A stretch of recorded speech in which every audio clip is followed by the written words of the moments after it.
প্রিয় দেশবাসী, প্রিয় প্রবাসীদের পরিবার, বিশেষ করে আমার স্টুডেন্ট ভাই বোনদেরকে বলতেছি, তোমরা যখন দেশে যুদ্ধ করো তখন আমরা প্রবাসীরা রেমিটেন্স বন্ধ করে দিয়ে তোমাদের পাশে দাঁড়িয়েছিলাম। প্রতিদানে আমরা তার কিছুই চাইনি, তবে আপনাদের একটু প্রতিদান দেওয়ার সময় এসে গেছে। এয়ারপোর্টের প্রবাসীদের নিরাপত্তা নিশ্চিতকরণে আপনাদের সহযোগিতা কামনা করতেছি। আমরা এই প্রবাসের মাটিতে বছরের পর বছর থেকে 5 বছর পর দেশে ফিরে আমরা কি নিয়ে যাই? 2টা মোবাইল, 2টা কম্বল, সাথে কিছু স্বর্ণ অলংকার। সেটা আমাদেরকে এই দেশ থেকেই পর্যাপ্ত পরিমাণ করা চেকের মাধ্যমে ওই দেশে পার করে দেওয়া হয়। তাহলে আমরা ওই পারে গিয়ে আবারও কেন আমাদের ব্যাগ চেক করানো হবে?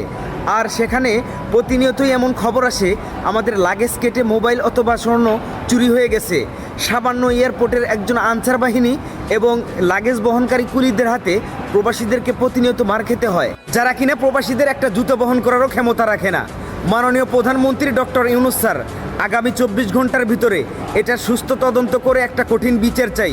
যদি আগামী 24 ঘন্টার ভিতরে এটার বিচার না পাই, তাহলে শুধু রেমিটেন্স বন্ধ হবে না, এয়ারপোর্টে আগুন জ্বলবে।